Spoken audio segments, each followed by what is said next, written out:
In previous class, we have learned that there are three factors of financial management. Three decisions which we have to take. और वो तीन decision कौन से होते हैं? Financing decision कि पैसा कहाँ से आएगा, पैसा डेट से आएगा या इक्विटी से आएगा. देन इन्वेस्टमेंट डिसीजन, हमने अभी फेस टू फेस पढ़ा विदाउट रिकॉर्डिंग कि what are the factors which are going to effect working capital as well as fix capital. अब पैसा आ गया, पैसा लगा दिया, पैसा लगाएंगे तो अब पैसा कमा लिया. मेरे पास पैसा कमा के यहाँ रखा है and this cake is of 100 crore, right. 100 crore का मेरा नेट प्रॉफिट हुआ. मेरा प्रॉफिट कितने का हुआ? 100 करोड़ का. What do you mean by dividend decision? Dividend decision कहता है it relates to the distribution of your profit. तूने जो कमाया वो तो डिस्ट्रीब्यूट कैसे करेगा, that is your dividend decision, right. For example अभी मैंने कहा 10 करोड़ ही कमाया, मान लो मैंने सिर्फ 10 करोड़ कमाया. अब 10 करोड़ कमा के मैं कह रही हूँ यार मैं 50% तो डिविडेंड डिक्लेयर करूंगी और 50% मैं रिटेन करूंगी. या मैं कहूँ यार नहीं यार रिटेन क्या ही करना है हर बार, मैं 78% आई विल डिक्लेयर डिविडेंड, मैं डिविडेंड डिक्लेयर करूंगी एंड 22% मैं रिटेन करूंगी. That distribution of profits is known as dividend decision. Distribution of profit is known as dividend decision. How much you are going to retain and how much you are going to declare your dividend to the shareholders. क्योंकि तुम्हारे company में पैसा तो share holder ने भी लगा रखा है, तो तुम्हें उन्हें भी तो पैसा देना है ना, देना है नहीं देना, that is your dividend decision. तो what factors which are going to affect, मैंने ना मेरे माइंड में इसलिए मैंने रिटेन नहीं करा कि यार कोई ग्रोथ अपॉर्चुनिटी तो है नहीं. मैं अगर रख भी लूँगी, मैं 50 करोड़ 5 करोड़ रख के करूँगी क्या? मुझे आगे कोई री इन्वेस्टमेंट की कोई मेरे पास अपॉर्चुनिटी नहीं है, अभी ये राइट टाइम नहीं है, कोई ग्रोथ प्रोस्पेक्टस अवेलेबल नहीं है. और लास्ट ईयर भी यार मैंने कम डिविडेंड दिया था यार, हर बार ऐसे कम डिविडेंड देने का कोई फ़ायदा नहीं है, शेयर होल्डर्स ना रिपेल करेंगे. तो इट्स बेटर कि ना मैं 50 करोड़ ना मैं रिटेन नहीं कर रही, मैं सिर्फ बाई 2 करोड़ 20 लाख कर रही हूँ, 2.2 करोड़, और 7.8 करोड़ मैं क्या कर रही हूँ, डिक्लेयर कर रही हूँ एज अ डिविडेंड. तो देयर आर सम फैक्टर्स जो इफेक्ट करेंगे मेरे डिसीजन को. मैं इसलिए रिटेन कर रही हूँ क्योंकि मेरे पास ग्रोथ प्रोस्पेक्टस अवेलेबल था, इसलिए नहीं कर रही हूँ क्योंकि मेरे पास ग्रोथ प्रोस्पेक्टस अवेलेबल नहीं है. तो ऐसा, ये तो एक एग्जाम्पल है. ऐसे बहुत सारे फैक्टर्स हैं जो मेरे डिसीजन को इफेक्ट करेंगे कि मुझे डिविडेंड डिक्लेयर कितना करना चाहिए और मुझे रिटेन कितना करना चाहिए. Are you getting my point? The first is amount of earning. यार जो तूने कमाया है वो अमाउंट और स्टेबिलिटी ऑफ अर्निंग दोनों डिफरेंट पॉइंट है. स्टेबिलिटी कहता है कि तूने अगर 10 करोड़ कमाया था तो पिछले कितना कमाया था यार, 8 करोड़ कमाया था, उससे पिछले मैंने 7.2 करोड़ कमाया था, उससे पिछले मैंने 7 यार, यानी मेरी स्टेबिलिटी अच्छी है, मेरी स्टेबिलिटी अच्छी है. अगर मेरा ग्राफ ऐसे है, आज तो मैं कमा रही हूँ 10 करोड़, कल मैं कमा रही हूँ 70 करोड़, फिर मैं लॉस पे जा रही हूँ, फिर मैं नो प्रॉफिट नो लॉस पे जा रही हूँ, फिर मैं लॉस पे चली गई, फिर मैं थोड़ा उभरती हूँ, फिर मैं नीचे जा रही हूँ, फिर ऊपर जा रही हूँ, ऐसे है. अगर मेरी स्टेबल अर्निंग नहीं है, फ्लक्चुएटिंग है, अगर मैं ग्राफ देखूँ तो मेरी इतनी अच्छी स्टेबिलिटी अर्निंग नहीं है, आज धूप है तो कल छाया, ऐसे. अगर मेरी स्टेबिलिटी अच्छी नहीं है ना तो आई विल रिटेन मोर, क्यों? Why I will retain more? Stability अच्छी नहीं है, अभी रिटेन करके कर रख ले, बट इफ नेक्स्ट ईयर तेरा लॉस आ गया तो एटलीस्ट रिटेन करके रखेगी तो डिक्लेयर तो कर पाएगी. अगर तेरी stability of earning is not good, तेरी स्टेबिलिटी अच्छी नहीं है, अर्निंग की स्टेबिलिटी नहीं है, अनस्टेबल है, तो यू विल रिटेन मोर. अगर तेरा स्टेबल अच्छा है, ठीक है, तेरा स्टेबल रहता है तो डिविडेंड भी वैसा करेगी। समझ आ रही है? डिविडेंड हमारा फिक्स रहेगा उसके डिविडेंड फिक्स नहीं होता। डिविडेंड अगर फिक्स रहेगा शेयर होल्डर फिर रिस्क क्यों लेंगे, फिर तो डेट ही नहीं दे देंगे। मतलब बहुत कम फ्लक्चुएट करेगा। वो स्टेबिलिटी ऑफ डिविडेंड है। यहाँ पे तेरी कमाई का ग्राफ है, तू कमा कितना रहा है, यहाँ तू दे कितना रहा है, डिविडेंड कितना डिक्लेयर कर रहा है। समझ आया? वो कमा कितना रहा है और वो डिविडेंड कितना डिक्लेयर कर रहा है। समझ नहीं आया? पॉइंट देखो, अगर एक कंपनी की हायर और स्टेबल अर्निंग है can declare higher dividend than a company with a lower and unstable. यहाँ पर मैं डिविडेंड हाई डिक्लेयर कर सकती हूँ, यहाँ पर मैं डिविडेंड इतना हाई डिक्लेयर नहीं कर, मैं लोड कम करूँ, रिटेन ज़्यादा रखूँ। समझ आया? ये अर्निंग की स्टेबिलिटी बता रहे हैं और ये डिविडेंड की स्टेबिलिटी। यार हर साल तू इतने साल हो गई इतना डिविडेंड तो देती ही है तेरी कंपनी, और आज तू सडनली कह रही है कि नहीं मैं तो इतना दूंगी, बिल्कुल ही इतना दूंगी। नहीं, ऐसा करूंगी मैं? हर बार मेरा डिविडेंड बहुत दे ही रही हूँ, तो आई विल, वो कह रहे what is the stability of dividend. Generally जो होता है ना, जर्नली देखो मैंने लिखा भी हुआ है, जर्नली जो होता है, जर्नली तुझे क्या लग रहा है, मेरे को दिखाई और समझ नहीं आ रहा। जर्नली एक कंपनी फॉलो करती है policy of stabilising dividend per share, कि इतना डिविडेंड तो एटलीस्ट मिले, स्टेबलाइज रहे। स्टेबलाइज रहता है ना तो शेयर होल्डर भी शांत रहते हैं, ज़्यादा रिपेल नहीं करते, ज़्यादा उछलते नहीं।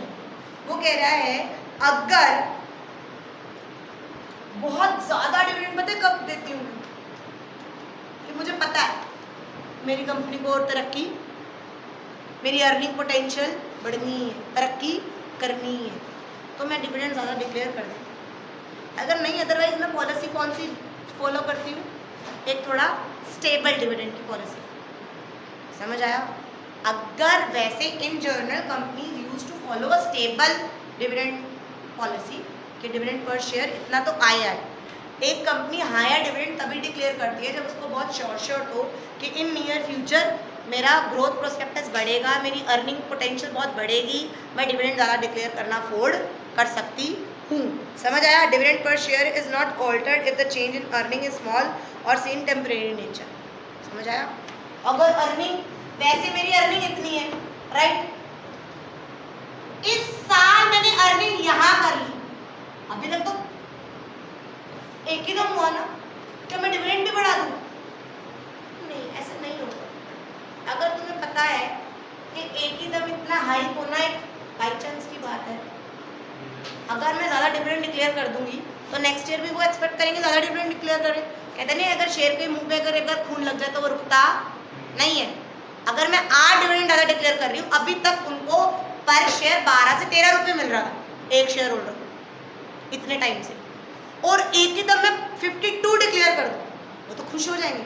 बट नेक्स्ट ईयर जब मेरी अर्निंग वो फिर इतनी ही आएगी, मैं दोबारा अगर घटाऊंगी तो उसमें बर्दाश्त होगा? नहीं। समझ आया? समझ आया? तो वो कहते हैं कि मुझे डिविडेंड की स्टेबिलिटी भी देखनी पड़ती है और अर्निंग की स्टेबिलिटी भी देखनी है। तो अमाउंट ऑफ अर्निंग में कि अमाउंट कितना है, मैं कमा कितना रही, पास्ट अर्निंग मेरी कितनी थी, अब करंट अर्निंग मेरी कितनी है।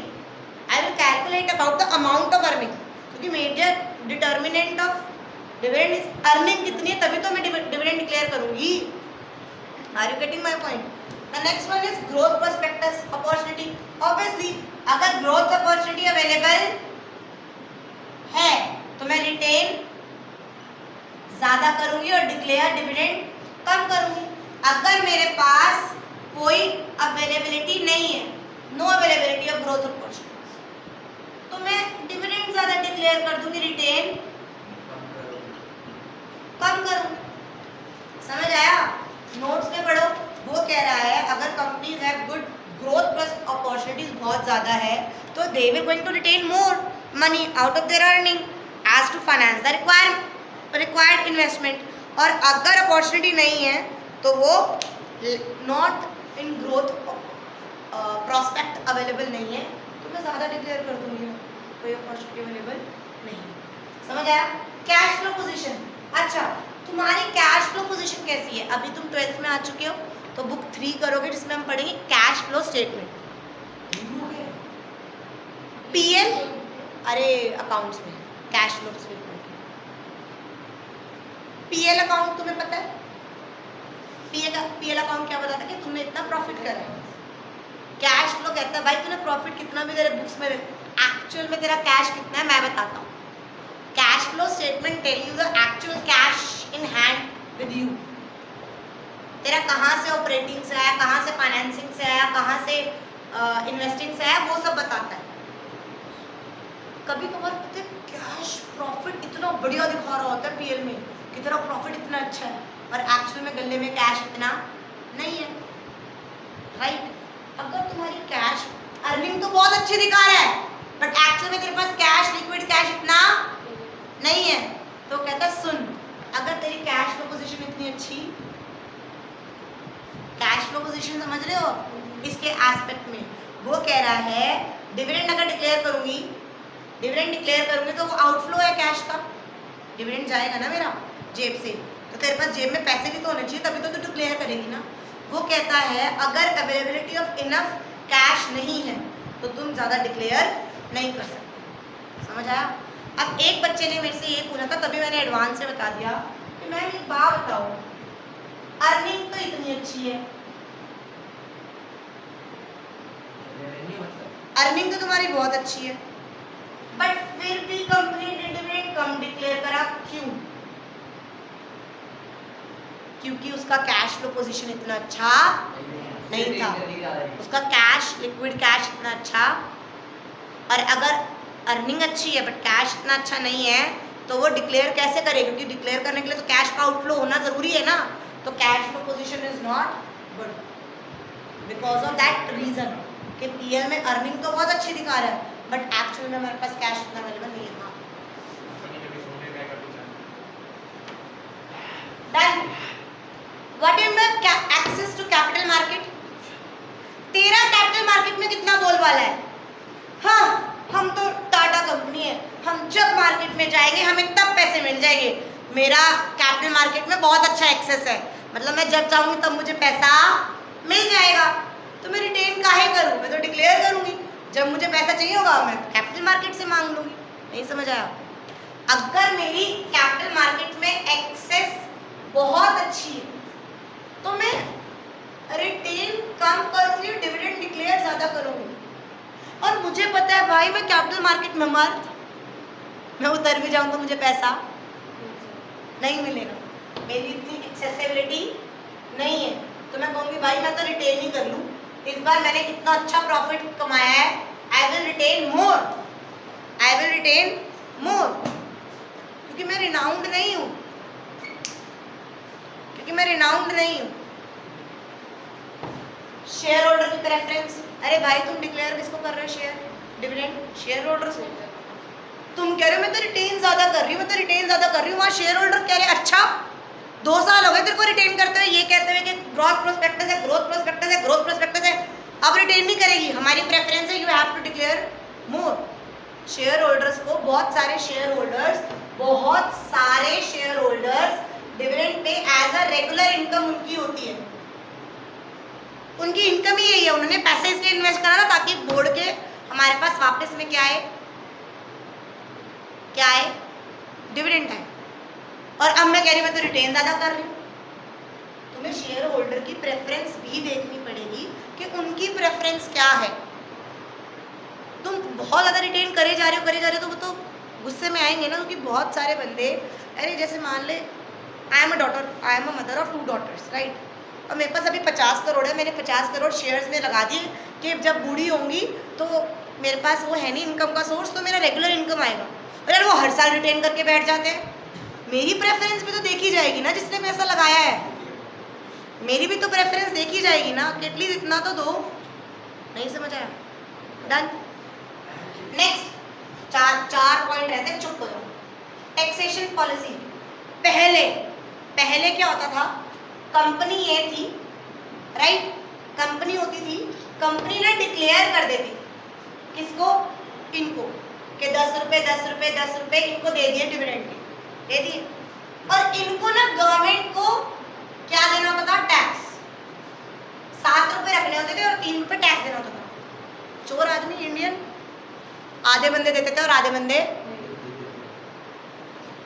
गवर्नमेंट ने पॉलिसी चेंज करी, गवर्नमेंट गई कंपनी के पास, सुन मेरी बात, तू इनको दे ही 7 रुपए, तू डायरेक्ट 3 रुपए मुझे दे, तू इनको दे ही मत।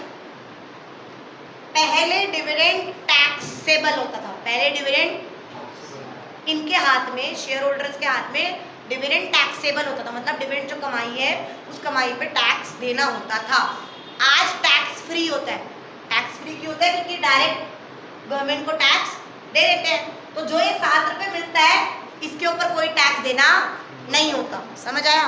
तो हम टैक्सेशन पॉलिसी भी देखते हैं। अच्छा, पहले जब मेरी पॉकेट से टैक्स आता था तो मैं कहती थी तू रिटेन ज़्यादा कर ले कंपनी, डिक्लेयर कम कर, क्योंकि मेरे दिल में क्या था, देगा मुझे गवर्नमेंट को देना पड़ेगा। आज मेरी मेंटेलिटी क्या है? मेरे हाथ में तो टैक्स फ्री इनकम है, और दे दे, तू 12 रुपए क्यों, तू 20 रुपए दे यार पर शेयर।